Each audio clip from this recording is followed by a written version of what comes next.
21st, 2025 meeting of the Riverbank Planning Commission is now open. May we have roll call, please? Yes, Chair Joan Stewart, Yes. Vice Chair Teddy Zamora, Here. Commissioner John Dinan, Here. Commissioner Michael Sid Alterman, Here. and Commissioner Natasha Basso is absent, and alternate Steve Link is filling in for Basso, And I'm here. and Commissioner alternate Rueben is absent. Conflict of interest. Any planning commission member or staff who has a direct conflict of interest on any scheduled agenda item to be considered is to declare their conflict at this time. We'll move on to public comments. At this time, members of the public may comment on any item not appearing on the agenda and within the subject matter jurisdiction of the Planning Commission Board. Individual comments will be limited to a maximum of 3 minutes, or as stated by the presiding officer, and time cannot be yielded to another person. Under state law, matters presented during the public comment period cannot be discussed or acted upon. For record purposes, please state your name and city of residence, and please make your comments directly to the Planning Commission members. Do we have any public comments?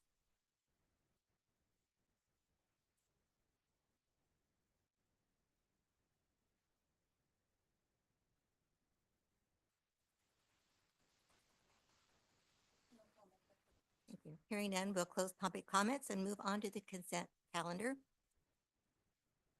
All items listed on the consent calendar are to be acted upon by a single action of the Planning Commission Board unless requested by an individual Planning Commission member or member of the public for special consideration. We'll move to item 2.1, posting of the agenda. Item 2.2, approval of the agenda. And item 2.3, approval of the December 17th, 2024 Planning Commission meeting. May we have a roll call, please? Madam Chair, we need a motion in a second. I move approval of the consent calendar. I'll second that. Okay, roll call, Chair Stewart, Yes. Vice Chair Zamora, Yes. Commissioner Dinan, Yes, Commissioner Alterman, Yes. and Commissioner alternate Link. Yes. Okay, that's approved. Thank you. Planning Commission procedures. The annual nomination and appointment of chair and vice chair for the Planning Commission rules and procedures. The current order is Chair Stewart, Vice Chair Zamora, Commissioners Halterman, Dinan, and Basso, alternate Commissioners Link and Rueben. The new order will be Chair Zamora, Vice Chair Halterman, Commissioners Dinan, Basso, Stewart, and alternate Commissioners Link and Rueben. May I now ask for a nomination? I nominate the new order. Second.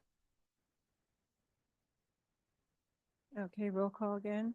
So we have Chair Stewart, Yes. Vice Chair Zamora, Yes. Commissioner Dinan, Yes, Halterman, Commissioner Halterman, Yes. and Commissioner Link. Yes. Okay, that's approved. So we will now switch that over to Zamora to be the chair. Thank you. We'll move on to the Planning Commission public hearings. The public notice for item 3.1 was published on November 6, 2024 in the Riverbank News, and the item was continued until today, January 21st, 2025.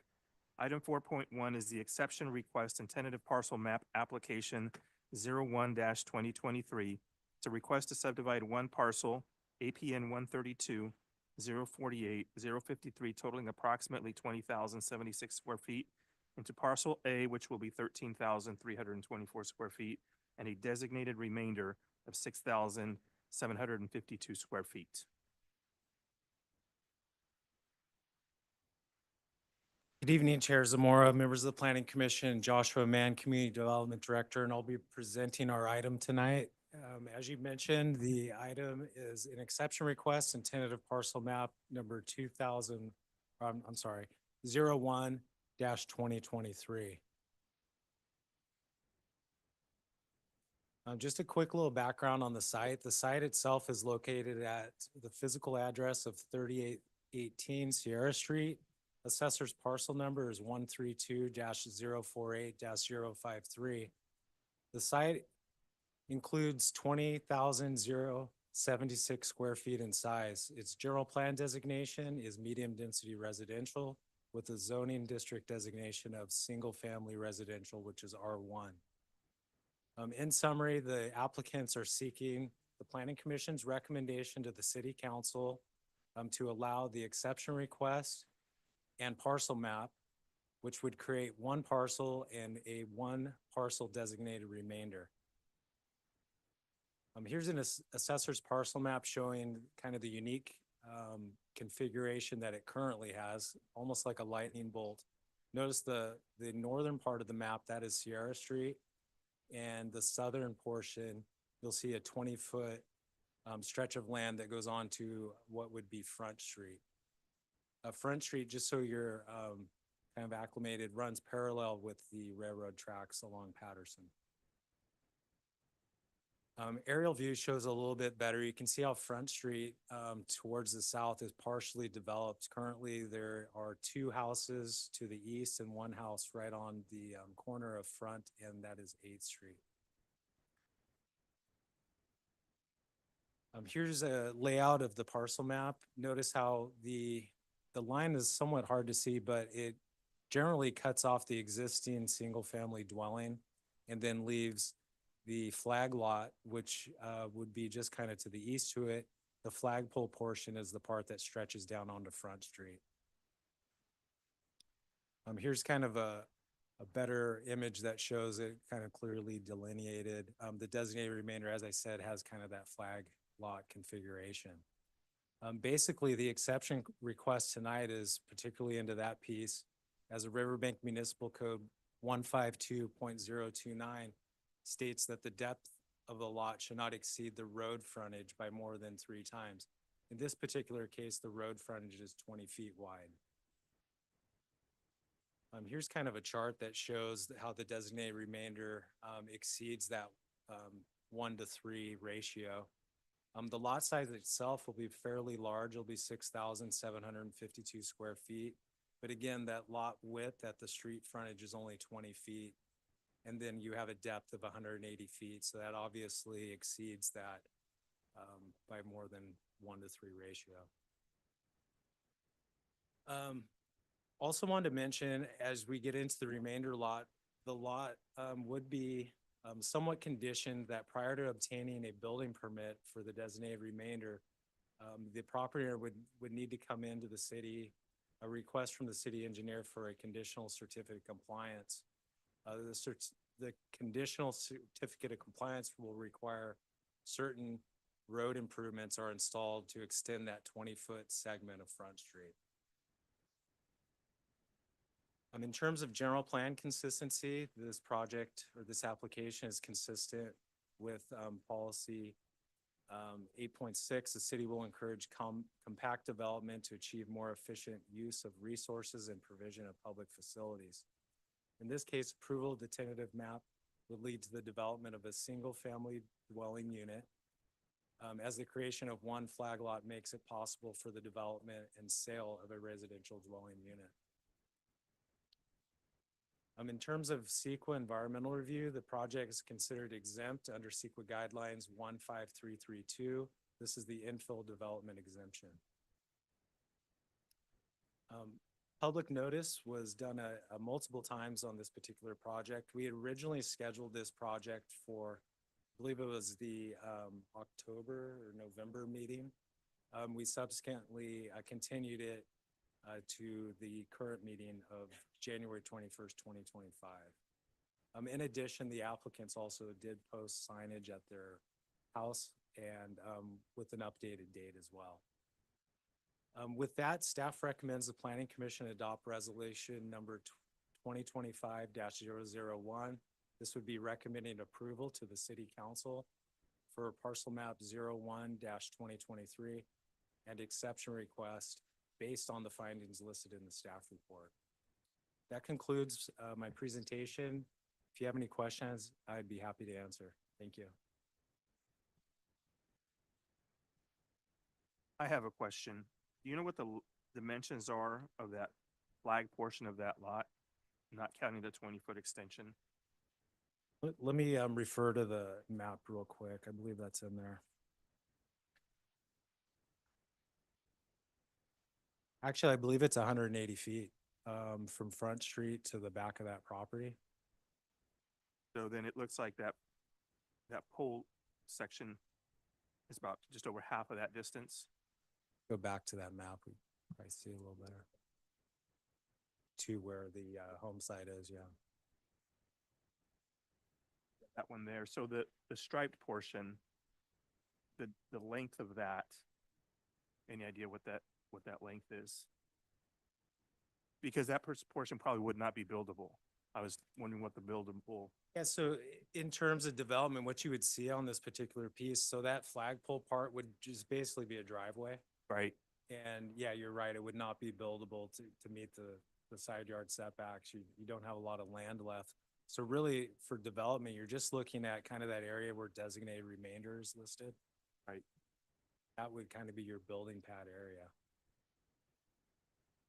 It almost looks like it's 65 feet across that front. Looks like 45 plus the 20, 65, and then. Yeah, I think it's 110 is that dimension right there. Right. That's my question. Thank you. I had a question for you as well. With the approval of this, that means they can move forward with the tentative map application, or going forward to the parcel map to divide it. Would it allow the current owners to sell that remainder to someone else for development if they so chose? Yeah, so in this particular case, they could sell the remainder. The conditional certificate of compliance would only be required once they come in for a building permit.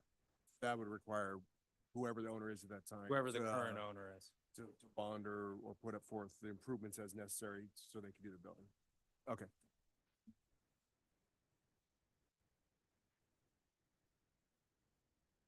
Have you had any negative feedback from any neighbors or other community members? You know, this project, it's been fairly kind of uncontroversial. I have not heard any comments one way or another, Commissioner Dinan. You have any public comments? Sir.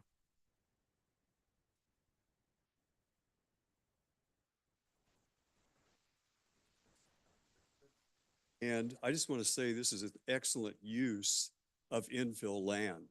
This is exactly what we'd like to try to do. So it just looks so good. I really like it.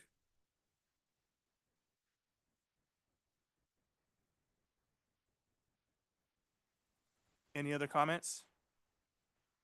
Okay, then I would entertain a motion to approve and adopt resolution number 2025-001. I'll move to approve the item as stated. Discussion, ready for roll call? Okay, Chair Zamora, Yes. Vice Chair Alterman, Yes. Commissioner Dinan, Yes. Commissioner Stewart, and Commissioner Link. Yes. Okay, the project's approved. Moving on to item 5, Planning Commission comments. Any planning commissioners have any comments? Okay, any correspondence? Seeing none. Moving on to item 7, staff comments. Yeah, thank you, Chair Zamora. Just a couple of comments. I want to draw attention to item 7.1. This is just a reminder for the planning commissioners to fill out their annual 700 forms. Item 7.2, another reminder that the Planning Commission Academy is to be held March 5th through the 7th of this year in Santa Rosa, California. Just wanted to put this out there in case any of the commissioners are interested. If so, we need to register by February 26th. I believe we could reach out to Janet or myself if there's any interest in attending. Lastly, just item 7.3. Just wanted to update commission on some of the projects kind of coming in the future. We're currently working through a couple of applications. One of them is for a small triplex apartment in the downtown area.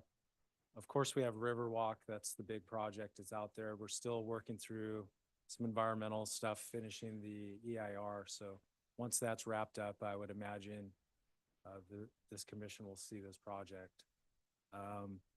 And then we have a tiny home village we're also kind of working through. That's a true tiny home village per our ordinance. So we're still kind of working through some design issues. Once we work through those, we'll see that project in front of this commission as well. Other than that, there's various other little architectural site plan reviews that we're working on, and should be a busy spring and summer. With that, that's all the comments I had tonight. Okay, awesome. With that, this meeting is adjourned.